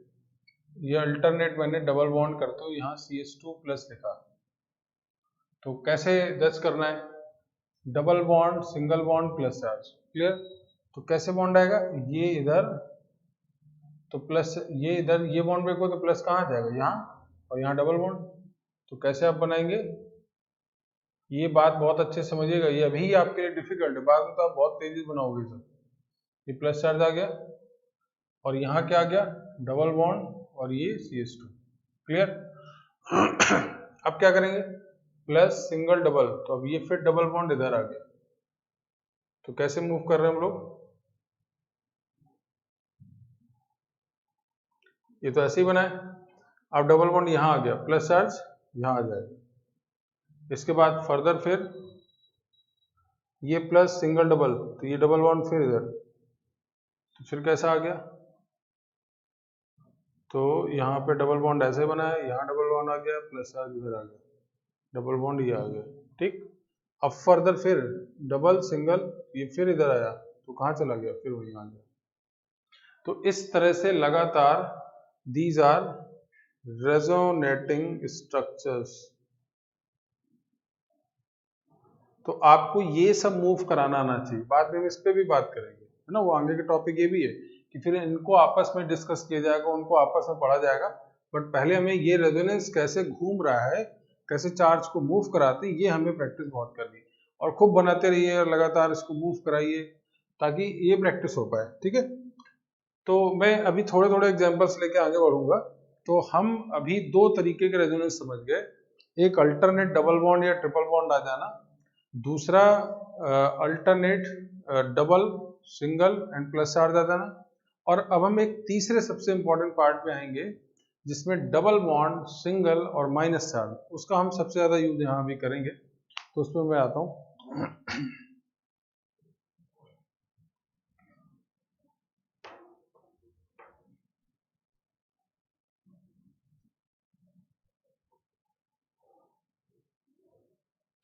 तो ये इसकी प्रैक्टिस आपको बहुत अच्छे से होनी चाहिए, इसको लगातार करिएगा।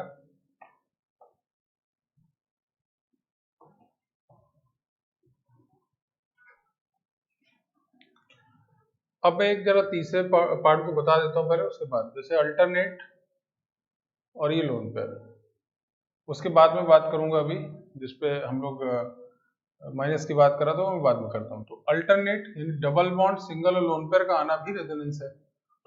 इसको एक एग्जांपल से मैं समझता हूँ। CH2 double bond CH and NH2 ऐसे बना दिया,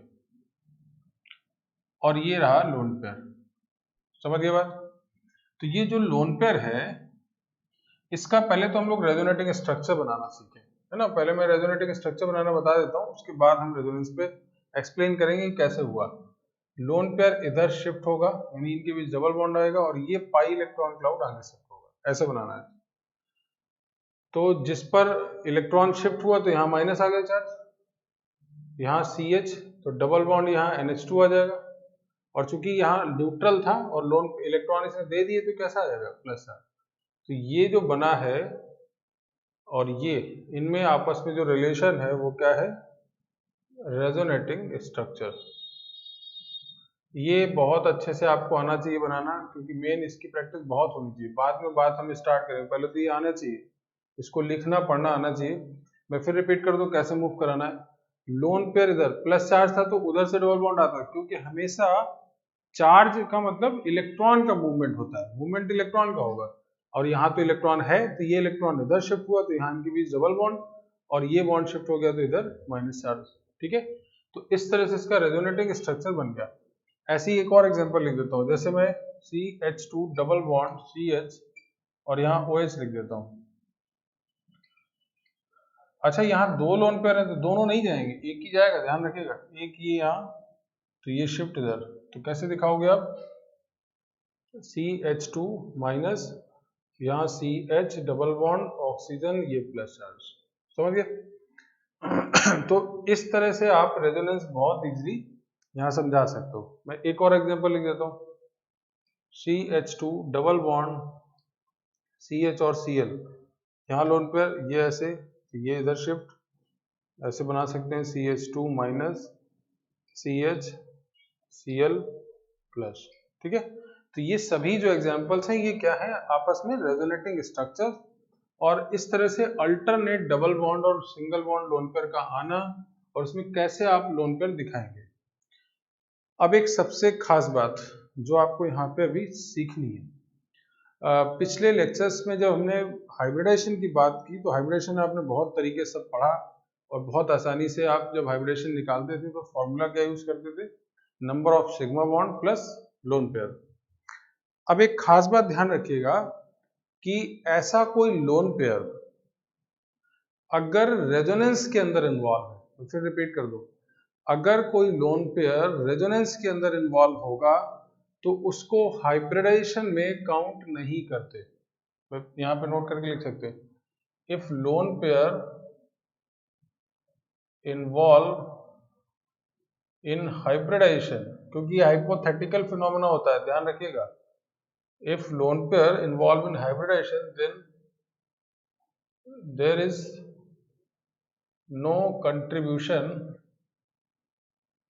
contribution of lone pair in hybridization।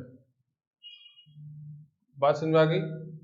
तो इसका मतलब क्या हुआ, इसका बहुत इंपॉर्टेंट मीनिंग क्या हुआ कि जब आप इसका हाइब्रिडाइजेशन निकालेंगे तो 1 2 3 सिग्मा बॉन्ड और लोन पेयर 0 मतलब 3 और यहाँ मतलब sp2 आएगा। अभी एक अलग बात या आपके लिए नई बात हो गई, ध्यान रखिएगा इसको। इसी तरह से यहाँ पर क्या होगा, 1 2 बॉन्ड और इसका एक लोन पेयर काउंट करेंगे क्योंकि एक ही लोन पेयर तो रेजोनेंस में जाएगा, तो यहाँ भी क्या आएगा sp2। इसी तरह से यहाँ पे, यहाँ तो कोई लोन पेयर की बात ही नहीं, रेजोनेंस की बात ही नहीं करेंगे, ठीक है। तो ये एक इंपॉर्टेंट पार्ट है कि कैसे हम इसको यहाँ पे समझ पा रहे हैं, क्लियर। तो ये बहुत इंपॉर्टेंट पॉइंट है जिसको आपको यहाँ पे लिख लेना है कि if the lone pair of atom involved in hybridization then there is no contribution of lone pair in hybridization या no participation of lone pair in hybridization। Clear बात? चलिए, तो अब मैं लोन पेयर, ये तो आप समझ गए यहाँ रेजोनेंस कैसे दिखाया जाएगा, कैसे आप जज करेंगे कि रेजोनेंस है और कैसे उसके रेजोनेटिंग स्ट्रक्चर्स बनाएंगे, ये सब बहुत प्रैक्टिस करनी है आपको। अब मैं इसका जरा एक्सप्लेनेशन देता हूँ कि कैसे बना होगा, ऑर्बिटल डायग्राम के बेसिस पे, है ना। तो इसको मैं एक बना देता हूँ।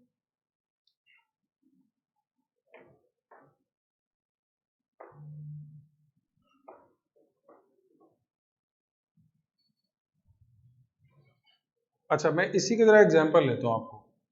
अब हम स्ट्रक्चरल डायग्राम जरा बना रहे हैं, स्ट्रक्चर कैसे बनेगा। तो यहाँ sp2 है, ये भी sp2 है और देखिए यहाँ भी sp2 है। अब मैंने जो बात अभी बताई थी, तो H यहाँ H ऐसे बन गया, ये कार्बन यहाँ H और यहाँ नाइट्रोजन और ये प्लेनर है, तो ऐसे बनाएंगे आप 120 की तरह।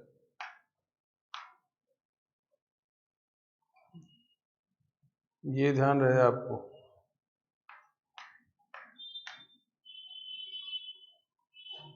ठीक है। तो यहां से H, ये 120 में लोन पेयर यहाँ है, ठीक। यहाँ ऑर्बिटल आ गया, यहाँ भी ऑर्बिटल आ गया, तो अब ये देखो पाई ऑर्बिटल्स आ गए पैरेलल। अब आप इनको जोड़ सकते हैं और ये जोड़ने के कारण ये आपस में क्या हो गया, डीलोकलाइजेशन, ठीक। This is delocalization of pi electron cloud, ठीक। तो ये आपको यहाँ पे समझ में आना चाहिए और पूछा भी जाता कई बार, तो कैसे हम लोगों ने इसको एक्सप्लेन किया है वो क्लियर होना चाहिए, है ना। एक और बात मैं यहीं पे इस एग्जांपल को भी समझा दूं बॉन्डिंग वाइज। जो CH2 डबल बॉन्ड CH और यहाँ OH था, यहाँ दो लोन पेयर थे, हमने क्यों बोला कि एक ही इन्वॉल्व होगा। आप ऐसे समझिए, जब इसका बॉन्ड आप बनाएंगे H, यहाँ कार्बन H और यहाँ ऑक्सीजन और ये H, क्योंकि ये इसी तरह से बेंड शेप में आता ना, तो sp2 वाइब्रेशन होगा, ये तो क्लियर ही है। तो यहाँ पर ऑर्बिटल आ गया, ये तो पाई बॉन्ड बना है। अब यहाँ पर एक जो लोन पेयर है वो तो py में है और इसका एक दूसरा जो लोन पेयर होगा ना उसके परपेंडिकुलर में होगा, ये ध्यान रखिएगा, ये परपेंडिकुलर में होगा ना।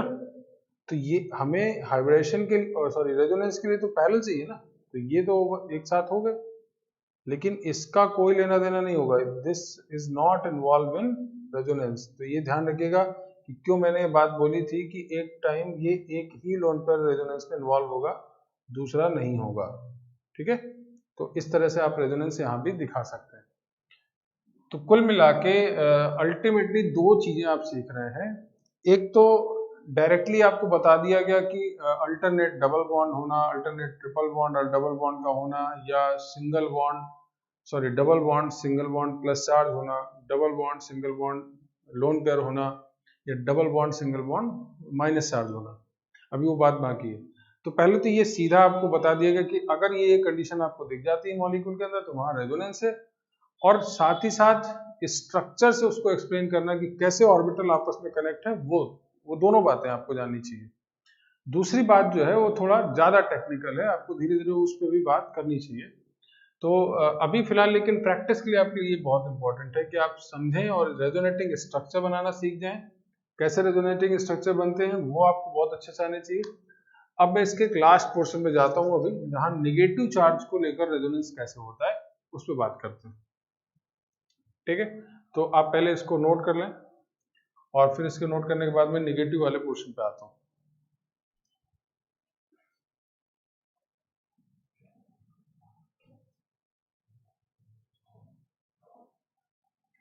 चलिए, तो मैं इसको रब कर देता हूं।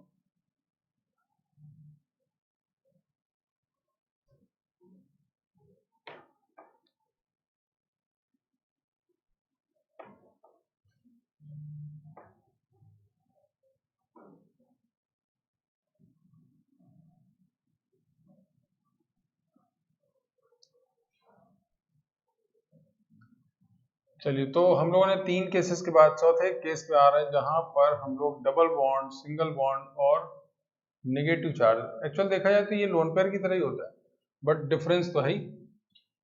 तो इसके एग्जांपल्स को हम लोग सीख रहे हैं, और ये एग्जांपल्स कैसे बताना है हमें, इस एग्जांपल्स को हम लोग क्या ले रहे हैं, जैसे ऑर्गेनिक का ही एक मॉलिक्यूल का एग्जांपल ले लेता हूँ मैं, CH, यहाँ CH2 माइनस। और मैंने आपको बताया है अभी, इसमें सबसे पहले रेजोनेटिंग स्ट्रक्चर कैसे बनाते हैं। ये लोन पेयर है तो ये ऐसे शिफ्ट होगा, तो ये यहाँ शिफ्ट होगा, है ना। तो ये क्या बन गया, CH2 minus CH double bond CH2। Clear. तो ये दोनों आपस में क्या हो गए, रेजोनेटिंग स्ट्रक्चर। तो पहले तो हमें यही सब प्रैक्टिस होना चाहिए कि कैसे आप इसको बनाएंगे। रेजोनेटिंग स्ट्रक्चर बनाना आपके लिए ज्यादा इंपॉर्टेंट है। तो अब मैं जरा स्ट्रक्चर वाले पॉइंट ऑफ व्यू में बात कर लूँ इसके। तो ये sp2 है, यहाँ पे भी sp2 है, और यहाँ फिर ये लोन पेयर रेजोनेंस में इन्वॉल्व है, तो यहाँ पे केवल sp2 लिखेंगे आप। तो इसका स्ट्रक्चर भी ऐसे दिखा, ये H, यहाँ कार्बन, ये H, ऐसे बना देंगे आप, ऐसे बनाए। तो यहाँ लोन पेयर था, इन दोनों के बीच पाई बॉन्ड, यही चीज यहाँ भी ओवरलैप हो जाएगी, और इस तरह से आप पाई बॉन्ड। ठीक है, तो ये डीलोकलाइजेशन की बात आप यहाँ पे आसानी से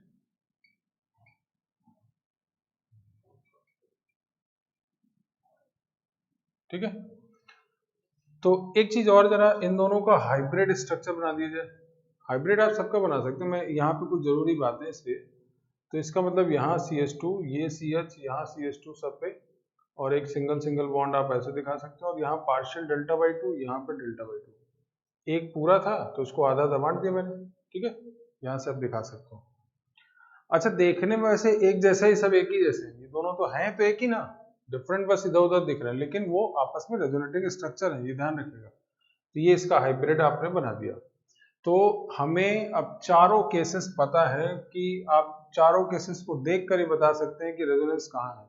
इसका एक एग्जांपल और प्रैक्टिस के लिए आप सीख लें। जैसे मान लीजिए मैंने अल्टरनेट ये बात लिख दी, CH2 माइनस, तो कैसे रेजोनेंस दिखाएंगे, माइनस सिंगल डबल बॉन्ड, तो ये इधर चार्ज, तो ये इधर आ गया। ठीक,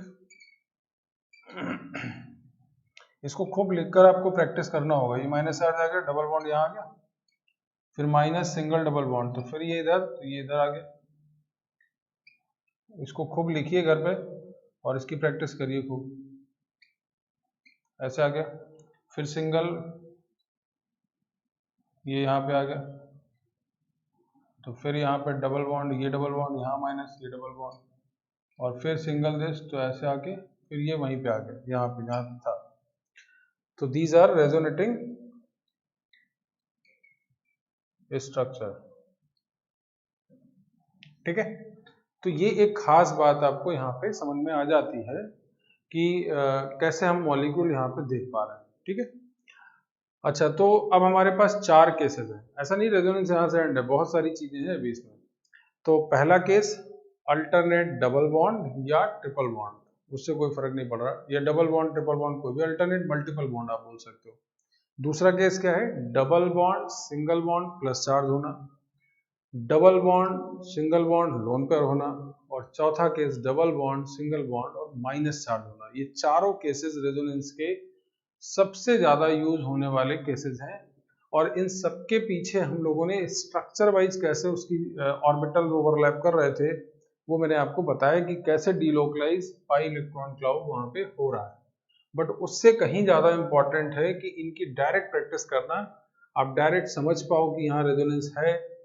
और अब हम इसके आगे बढ़ते हैं और इस पर कुछ और बातें। दरअसल ये जितने भी एग्जांपल्स लिए हैं हमने, उसमें ऑर्गेनिक का ज़्यादा यूज दिख रहा है आपको। अब मैं इसका जो लास्ट एग्जांपल है उसमें इनऑर्गेनिक के बहुत सारे यूजेस आपको दिखेंगे, तो मैं उस पर आ जाता हूँ जरा। आप इसको नोट कर लो, पहले इसको नोट कर लीजिएगा, इसको एक एक करके पहले चारों केसेस अलग से नोट होने चाहिए आपको, और ये सब प्रैक्टिस करिएगा बैठ के, नोट करिए, आगे बताता हूँ फिर।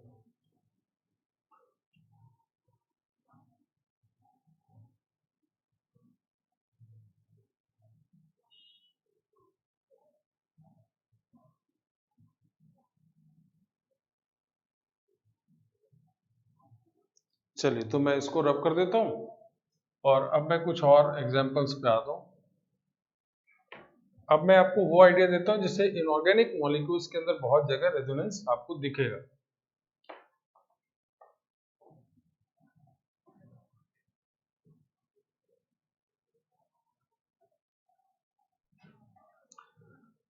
जैसे मैंने अभी यहाँ पे ओजोन की बात की, अब जरा समझिएगा यहाँ पे।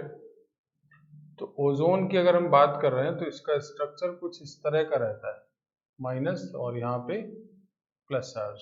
ठीक है, तो क्या केवल इस स्ट्रक्चर से ओजोन को डिफाइन किया जा सकता है? तो वही बात नहीं, क्यों? क्योंकि यहाँ अगर आप देखें अभी, तो इन एक ऑक्सीजन ऑक्सीजन का बॉन्ड डबल बॉन्ड है और एक सिंगल बॉन्ड है, बट प्रैक्टिकली आप देखते हो तो ये दोनों बॉन्ड इक्वल है। तो अभी ऑब्जर्वेशन में क्या है कि डिफरेंट ऑक्सीजन ऑक्सीजन बॉन्ड,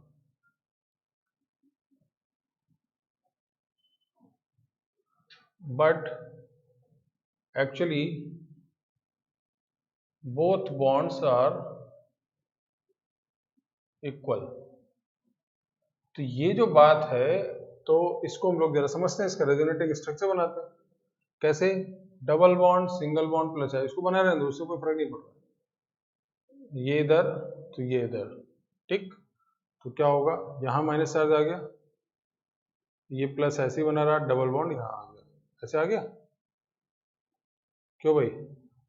ऐसे आप आसानी से बना सकते हैं। तो ये फर्स्ट, ये सेकंड, और बोथ आर रेजोनेटिंग स्ट्रक्चर, दोनों रेजोनेटिंग स्ट्रक्चर है।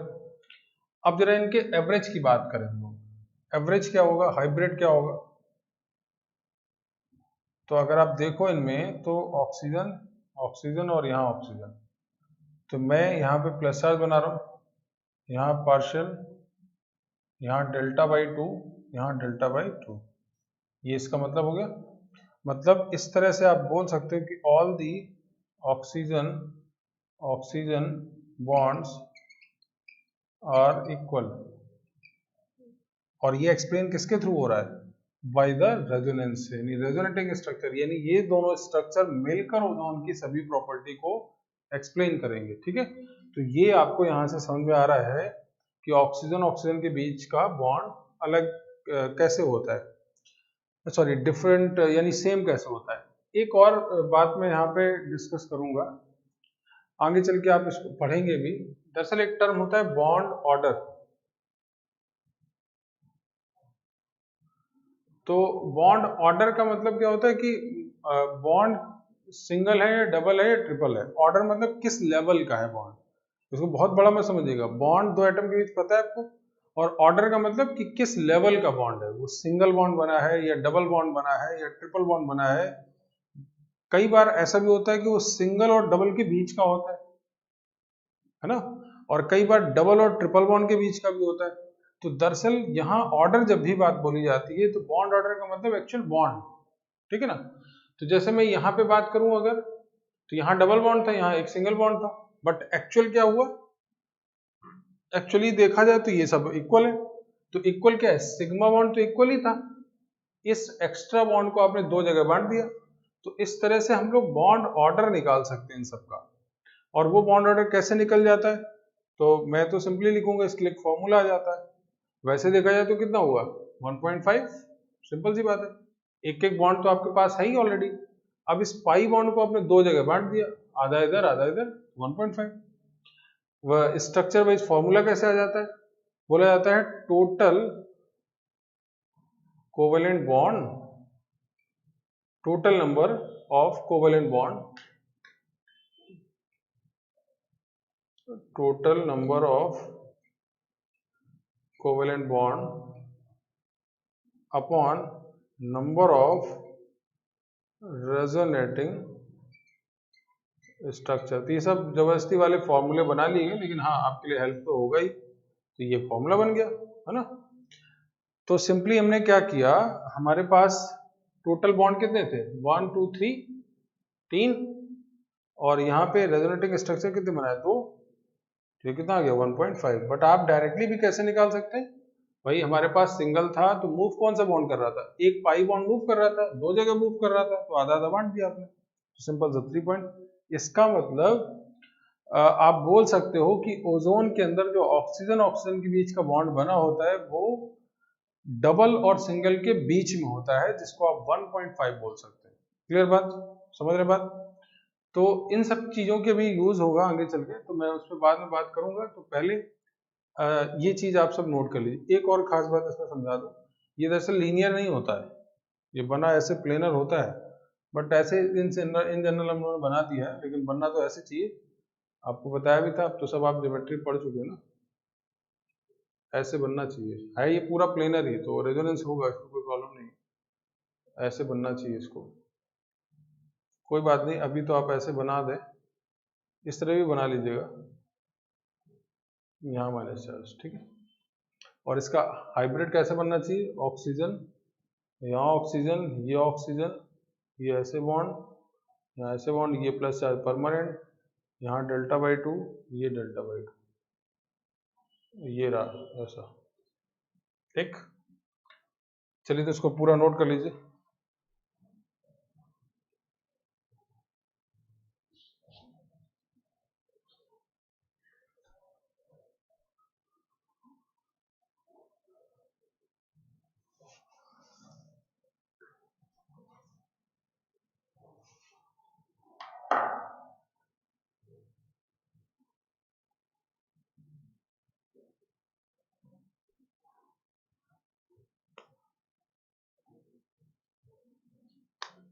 चलिए तो अब मैं एक और इसी तरह के एग्जांपल्स को ले रहा हूँ, तो उस पर बात करते हैं और इससे क्या क्या डिफरेंसेस आएंगे वो भी बात करेंगे।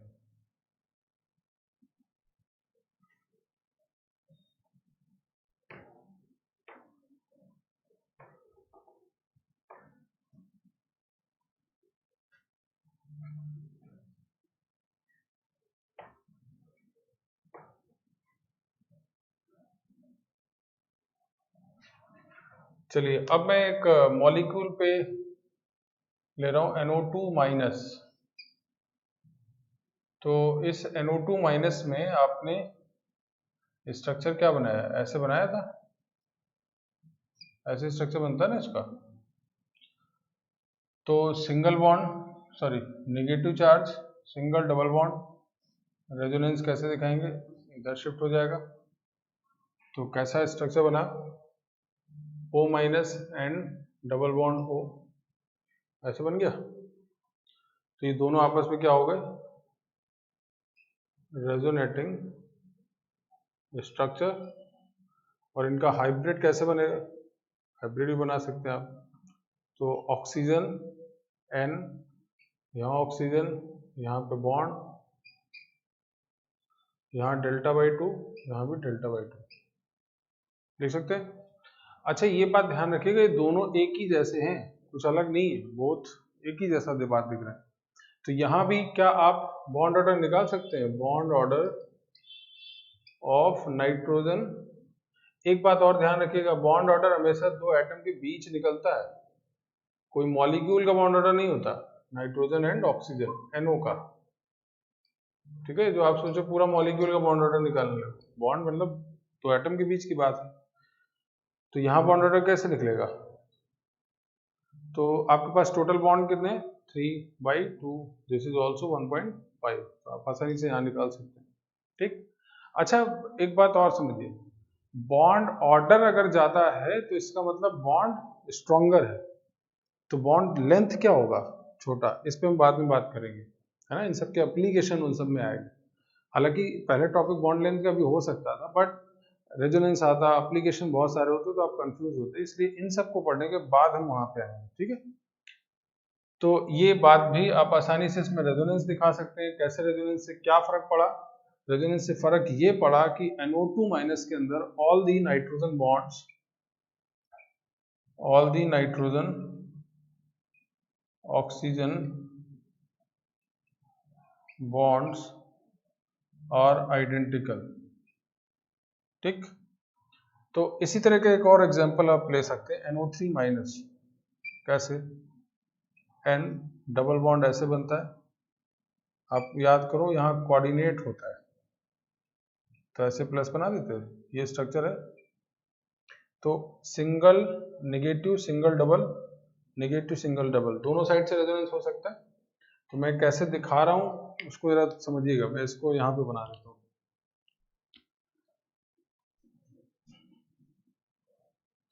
आप जरा समझिएगा यहाँ कैसे हम लोग बनाएंगे इसको, मैं यहाँ लिख रहा हूँ N डबल बॉन्ड ये बना है, यहाँ O- है, ये प्लस चार्ज है, यहाँ सिंगल है। तो माइनस का मैंने पहले इसको इधर कर दिया, तो N डबल बॉन्ड यहाँ आ गया, ये O- आ गया, ये प्लस आ गया, और यहाँ माइनस आ गया, ऐसा आ गया। अच्छा तो एक बार डबल बॉन्ड आपने यहाँ रख दिया, एक बार डबल बॉन्ड यहाँ रख दिया, एक बार यहाँ लगा, तो मैं अब ये माइनस इधर ले आता हूँ, डबल बॉन्ड इधर ले आता हूँ, तो NO- प्लस ऐसे ही double bond, sorry O- double bond. तो अल्टीमेटली यही तीन स्ट्रक्चर बन पाएंगे, ये फर्स्ट, ये सेकंड और ये थर्ड। लेकिन ये है सब तो एक ही, तो इनका हाइब्रिड क्या बनेगा, तो हाइब्रिड आ गया N, यहाँ ऑक्सीजन, ये ऑक्सीजन, यहाँ ऑक्सीजन, सबको एक सिंगल बॉन्ड बना दिया गया, प्लस परमानेंट है, एक पार्शियल बॉन्ड, यहाँ पार्शियल बॉन्ड, यहाँ पार्शियल बॉन्ड। एक बात जरा समझिएगा, चार्ज टोटल कितना था, -2 था, उसी को जो आपने 3 जगह बांट दिया, तो हम 2 डेल्टा/3 लिख सकते हैं। 2 डेल्टा/3 मतलब 2 चार्ज को आपने 3 जगह बांट दिया, तो ये इसका एक्चुअल स्ट्रक्चर आप बना सकते हैं, ठीक है। तो यहां भी आप क्या लिख सकते हैं, all the nitrogen oxygen bonds are identical. अच्छा बॉन्ड ऑर्डर क्या निकालते हैं इसका, कितने बॉन्ड है, 2 2 4, 4/3, ये 1.33, ठीक। तो ऐसे आप बना सकते हैं। अच्छा एक और बात, अगर मैं NO2- और NO3- इन दोनों में से बॉन्ड ऑर्डर को कंपेयर करता, तो बॉन्ड ऑर्डर ज्यादा किसका है, NO2- के अंदर, नहीं। तो bond order in case of NO2 is greater than bond order in case of NO3-। तो ये आप आसानी से लिख सकते हैं, ठीक। चलिए तो फिलहाल इस पे हम लोग बात यहाँ पे कर चुके हैं। इस पे बॉन्ड ऑर्डर इस तरह के बहुत सारे मॉलिक्यूल्स हैं, एक दो मॉलिक्यूल्स में और बात करूंगा, उसके बाद आगे बढ़ते हैं हम लोग, तो इसको भी नोट कर लीजिए। चलिए तो अब आपने इसको नोट कर लिया होगा, अब एक दो एग्जांपल्स में और दूंगा, और उसके बाद फिर हम इसको यहाँ पे रोकेंगे।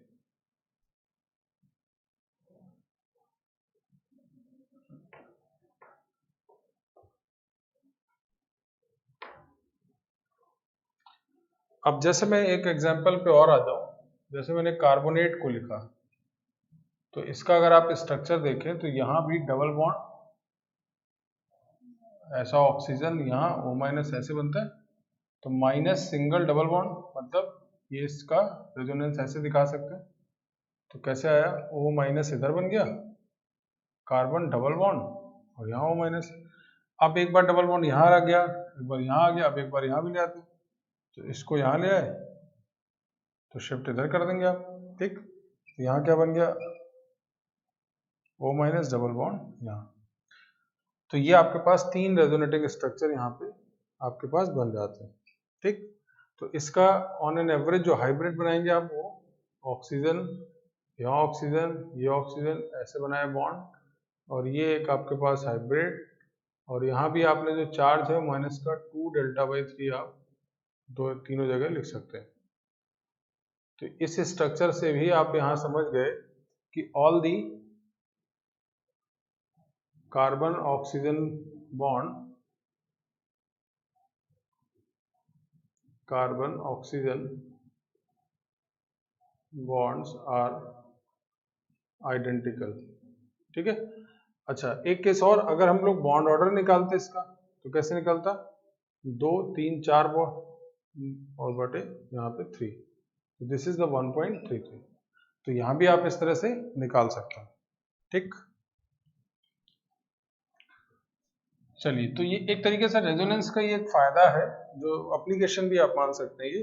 बट अभी हम लोग रेजोनेंस से यहाँ सीख रहे हैं कि कैसे कैसे रेजोनेंस दिखाना है, प्रैक्टिस कर। ऐसे ही एक और एग्जांपल में हम लोग बात कर सकते हैं सल्फेट आयन पे, कैसे डबल बॉन्ड, ये 2 जगह ऐसे रेजोनेंस हो सकता है ना, माइनस सिंगल डबल बॉन्ड, ऐसे आप शिफ्ट कराएंगे। तो एक बार पहले देखो क्या करना है, एक बार इस चार्ज को इस पे भी ले जाओ, इधर ले जाओ, ठीक।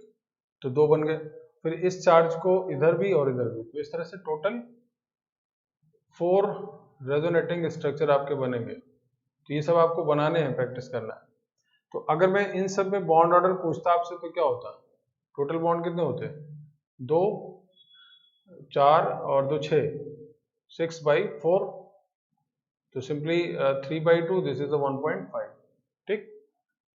ऐसे ही इसी में कंपेयर कर सकते थे आप SO3 माइनस 2 को, कैसे, S डबल बॉन्ड O, ऐसे बना देते, है ना। तो यहाँ भी क्या होता है, ऐसे रेजोनेंस लाते, यहाँ भी ले आते, इधर भी जाता, टोटल यहाँ कितना बॉन्ड ऑर्डर रहता, 4/3, 4 बॉन्ड। तो इस तरह से आप कंपैरिजन भी करने लगते।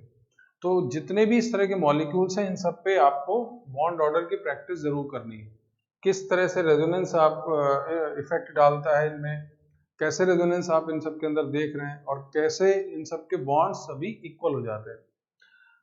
एक दो एग्जांपल्स आपके पास और मैं यहाँ लिख देता हूँ।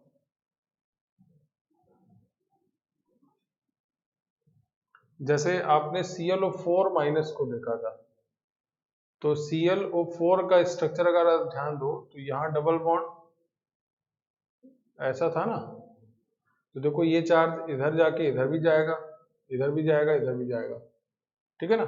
तो कितनी जगह गया, 4 रेजोनेटिंग स्ट्रक्चर होंगे, रेजोनेटिंग स्ट्रक्चर अगर देखा जाए तो 4 आ गया, ठीक। और अगर 4 है तो बॉन्ड ऑर्डर कितना लिख सकते हैं आप, 2 2 तो 4 6 7/4, है ना। ऐसे ही आप एग्जांपल ClO3 माइनस का भी ले सकते हैं। इसमें क्या है, डबल बॉन्ड यहाँ, डबल बॉन्ड यहाँ, डबल बॉन्ड ये, सॉरी 2 ही बॉन्ड, यहाँ भी रेजोनेंस ऐसे ला सकते हैं आप। तो ये कितने, 5/3, ऐसे बन सकता है।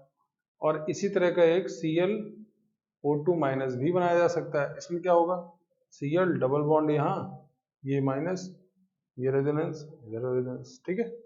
तो यहाँ कितना होगा, 3/2। तो कुल मिला के आप इस तरह से इन सब मॉलिक्यूल्स में, चाहे वो कार्बोनेट हो, सल्फेट हो, सल्फाइट हो, नाइट्रेट हो, नाइट्राइट हो, क्लोरेट, पर क्लोरेट, हाइपोक्लोराइट, जैसे बहुत सारे आयंस, तो इन सब के अंदर आपको रेजोनेंस का आइडिया लग रहा है। एक बात याद करिए, जब मैंने पिछले लेक्चर्स में आपको वेक्टर के बारे में बता रहा था, डाइपोल मोमेंट, तो जब कार्बोनेट आयन का डाइपोल मोमेंट हम लोग निकाल रहे थे तो मैंने ये बात बताई थी आपको कि आप उसके वेक्टर में इस बात की टेंशन मत दीजिएगा कि एक तरफ ज्यादा चार्ज है एक तरफ कम है। क्यों नहीं लेने की बात की थी? क्योंकि अब आप ये चीज जानते हैं, क्योंकि इस रेजोनेंस ने क्या किया, वो सब डायरेक्शन से इक्वल इलेक्ट्रॉन डेंसिटी पहुंचा दी होती, तो इसीलिए वहां वेक्टर के मैग्नीट्यूड को लेकर कोई टेंशन नहीं होती थी, बशर्ते कि एटम डिफरेंट ना हो, है ना। तो ये बात भी आप वहां से कनेक्ट कर सकते हैं आप। तो फिलहाल अभी मैंने रेजोनेंस की आज जो बात बोली है वो एक अभी इनिशियल इंट्रोडक्शन है, काफी कुछ आप सीख गए, अभी इतने में आप प्रैक्टिस करिए। प्योर थ्योरेटिकल बात है, इस पर अभी कोई क्वेश्चंस की बात हम लोग नहीं करेंगे। आप पूरी प्रैक्टिस करिए और ये पहचानना कि कहाँ रेजोनेंस है, सबसे पहला काम यही है। अब हम दूसरे पार्ट में जब आएंगे नेक्स्ट क्लास में, तो वहां इस रेजोनेंस के फायदे अब निकालना स्टार्ट करेंगे। तो आज तो हम लोगों ने केवल रेजोनेंस की बात की कि रेजोनेंस है क्या, उसको हम समझें कैसे, जितना समझे हो आप कुछ लेवल पे। इसको कई बार पढ़ना है और इतना कॉमन बनाना है, क्योंकि ये बहुत इंपॉर्टेंट टॉपिक है। इसके बिना केमिस्ट्री के बहुत सारे सेगमेंट पे आप कोई काम नहीं कर सकते, इसलिए इसका आना मस्ट है, ठीक है। तो आज फिलहाल इतना ही, आज इसको आप प्रैक्टिस करिए घर पे बैठ के, और फिर नेक्स्ट क्लास पे एक नई बात इसके साथ हम लोग करते हैं। तब तक के लिए बाय बाय।